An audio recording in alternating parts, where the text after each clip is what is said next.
सोचिए, एक ऐसी जगह जहां ना हवा है, ना आवाज है, ना कोई इंसान कभी पहुंचा है, और वही 23 अगस्त 2023 की शाम भारत का एक छोटा सा यान चुपचाप चांद की जमीन को छूता है और फिर आवाज आती है, भारत, मैं अपनी मंजिल पर पहुंच गया हूं।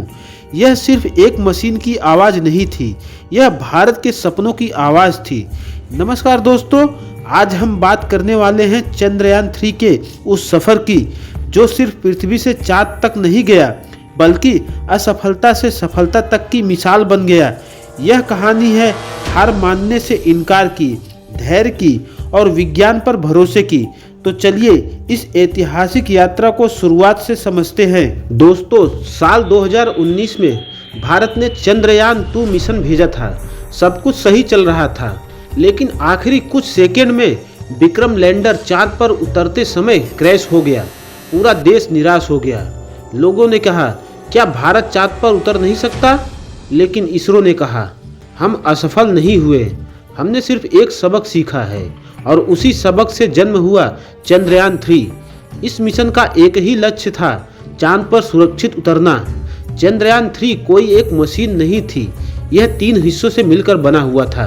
पहला, प्रोपल्शन मॉड्यूल। यह चंद्रयान 3 को पृथ्वी से चांद तक ले गया, उसकी दिशा और गति कंट्रोल करता रहा। इसे आप ऐसे समझिए, यह पूरा सफर तय कराने वाली गाड़ी थी। दूसरा है विक्रम लैंडर। विक्रम लैंडर ही वह हिस्सा था जिसे चांद पर उतरना था। इसमें थे मजबूत पैर, तेज सेंसर और स्मार्ट कंप्यूटर। इसरो ने इसे पहले से ज़्यादा सुरक्षित बनाया था। तीसरा, प्रज्ञान रोवर। प्रज्ञान एक छोटा सा रोबोट था। इसका काम था चांद की जमीन पर चलना, मिट्टी और पत्थरों की जांच करना।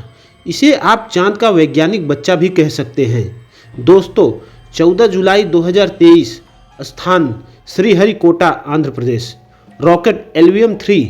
जैसे ही काउंटडाउन 0 हुआ, रॉकेट आसमान की ओर बढ़ा और पूरे देश की निगाहें टीवी और मोबाइल स्क्रीन पर टिक गई। यह सिर्फ लॉन्च नहीं था, यह भारत की उम्मीदों की उड़ान थी।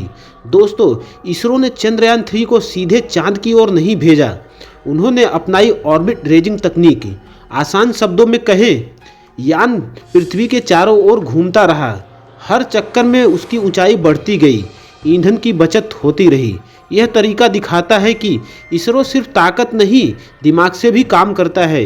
कुछ दिनों बाद इसरो ने एक बड़ा फैसला लिया, ट्रांसलूनर इंजेक्शन, यानी अब पृथ्वी को अलविदा और चांद की ओर सीधी यात्रा। यहीं से चंद्रयान 3 ने असल में चंद्रमा की राह पकड़ी। 5 अगस्त 2023 गति कम हुई और चंद्रयान 3 चांद की कक्षा में पहुंच गया।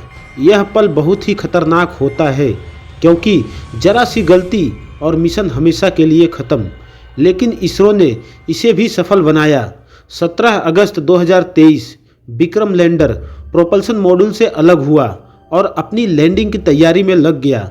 अब सबसे मुश्किल पल आने वाला था।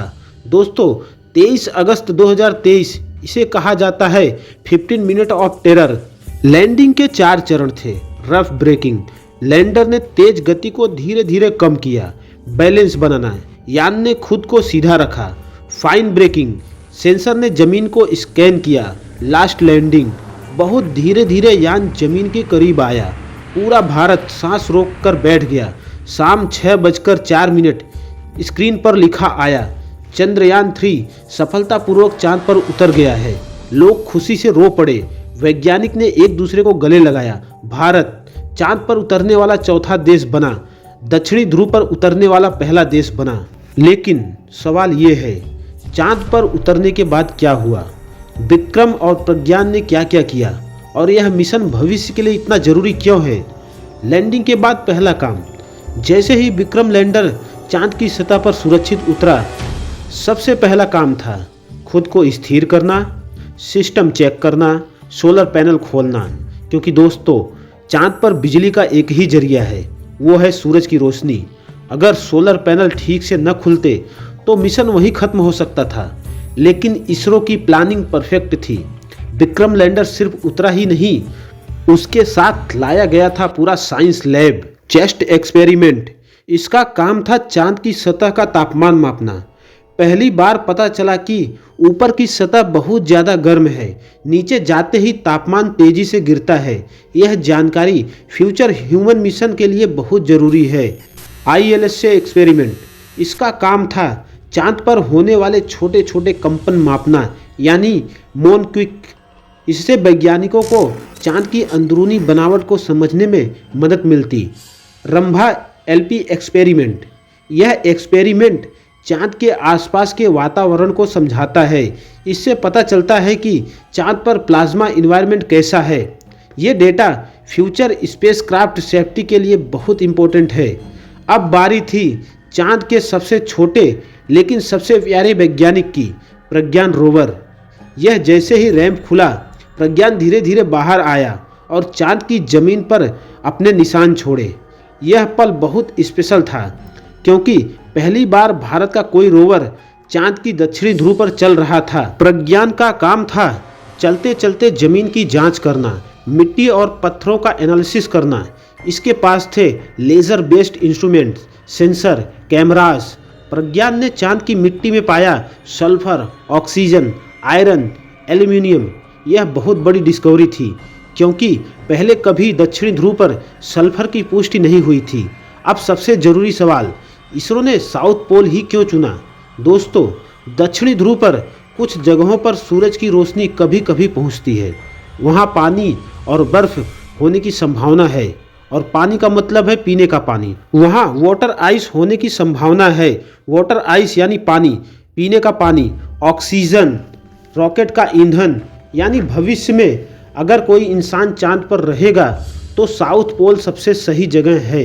इसरो ने अपनी गलती से सीखा और इस बार इसरो ने कोई रिस्क नहीं लिया और यही सफलता की वजह बनी। 23 अगस्त के बाद पूरी दुनिया ने भारत को सैल्यूट किया। नासा ने कहा हिस्टोरिक अचीवमेंट, स्पेस एजेंसीज ने बधाई दी, फॉरेन मीडिया ने इसरो की तारीफ की। भारत एक रिस्पॉन्सिबल स्पेस पावर बनकर उभरा। भारत की टेक्नोलॉजी पर भरोसा बढ़ा। यंग स्टूडेंट्स साइंस की तरफ आकर्षित हुए। स्पेस स्टार्टअप को बूस्ट मिला। इस मिशन से हमें 5 बड़ी सीख मिलती है। असफलता अंत नहीं होती, धैर्य सबसे बड़ी ताकत है, आत्मनिर्भरता जरूरी है, टीम वर्क से असंभव संभव होता है, भारत कभी हार नहीं मानता। सोचिए, अगर इसरो 2019 में हार मान लेता तो क्या 2023 का इतिहास बना पाता? नहीं। दोस्तों, चंद्रयान 3 की सबसे बड़ी ताकत थी आत्मनिर्भर भारत। इस मिशन में ज़्यादातर टेक्नोलॉजी भारत में बनी। भारतीय वैज्ञानिकों ने डिज़ाइन किया, भारतीय इंजीनियर्स ने टेस्ट किया। कोई शॉर्टकट नहीं, कोई कॉपी नहीं, सिर्फ मेहनत और भरोसा। यही वजह है कि आज भारत को दुनिया स्पेस सुपर पावर के रूप में देख रही है। क्या आप जानते हैं, चंद्रयान 3 का बजट कोई हॉलीवुड फिल्मों से भी कम था, लेकिन इसके बावजूद मिशन सक्सेसफुल हुआ। साइंस पावरफुल रहा, रिजल्ट वर्ल्ड क्लास आया। यह साबित करता है कि पैसे से नहीं, सोच से इतिहास बनता है। चंद्रयान 3 के बाद पूरे भारत में एक बदलाव दिखा। चंद्रयान 3 सिर्फ एक मिशन नहीं था, वह इंस्पायरेशन मूवमेंट बन गया। दोस्तों, चंद्रयान 3 एक एंड नहीं, यह तो एक शुरुआत है। इसरो के फ्यूचर प्लान में शामिल है गगनयान मिशन, इंसानों को अंतरिक्ष में भेजना, भारत का पहला human space flight, moon base की प्लानिंग, वाटर आइस का use, long term research, Mars mission, Venus mission, deep space exploration. Chandrayaan 3 ने इन सभी के लिए रास्ता खोल दिया है। पूरी दुनिया ने एक बात समझ ली है, भारत सिर्फ फॉलोवर नहीं है, भारत लीडर बनने की क्षमता रखता है।